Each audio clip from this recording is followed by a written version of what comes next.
And it's also becoming like really clear now, like why Sony was making the announcement about reorganizing their efforts towards being console first. And that's because they're shifting to a digital only distribution model. They don't want their shit on Steam too. Mm-hmm.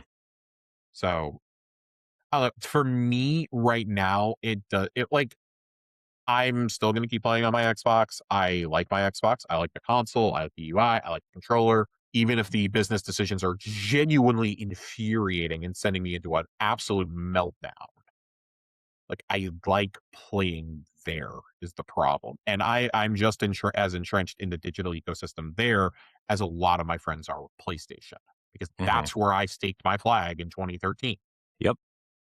That's where loyalty to Halo and Gears got me, essentially. So it sucks. I do think there will be at least somewhat of an about face by Sony because the bad PR is not going away. No matter how bad Xbox gets this week, the bad PR has not gone away for Sony. People are legitimately taking them to task over this. Like third-party publishers were apparently not informed about this.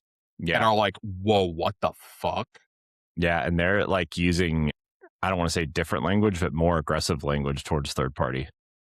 Did you see what, I mean, Kojima tweeted something out about it. Mm-hmm. You know, there's a lot of developers out there that not are like going great. So I think there will be an about face of some kind. Yep. But they're not going to fully retract because you can't put that genie back in the bottle. I also found it ironic that you're talking about a digital only ecosystem and then in the same breath, you're like, by the way, the digital stores for Vita and PS3 are toast. See ya. Mm-hmm. Like within the coming months. Mm-hmm. And this is what the second or third time they've tried to shut down they keep trying to shut that down. They thought they were going to slide that in and people were going to forgive it. So that also sucks. Like for me, it was like, well, I was thinking about maybe trying to pick up another Vita one day. So now I don't know if shutting down also means that you lose access to games you've previously purchased digitally. I don't know. I haven't looked at any of that.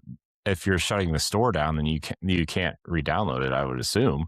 Well, how are you going to get to your download list? I know. I was just wondering if it was like when a game gets delisted, for example, from like because how PlayStation, I don't think you go into the store. You go into a downloads tab in your actual console. I don't know. I did not own a PS3, so I'm going based off my vague recollection of the Vita and how it worked. The bubbles. Yeah, dude, I love my Vita so much. I only sold it because the battery blew up on me. Why did I sell my Vita? I don't remember. My Vita battery melted down after like 2 years of owning it. I sold it to get a Switch on launch day.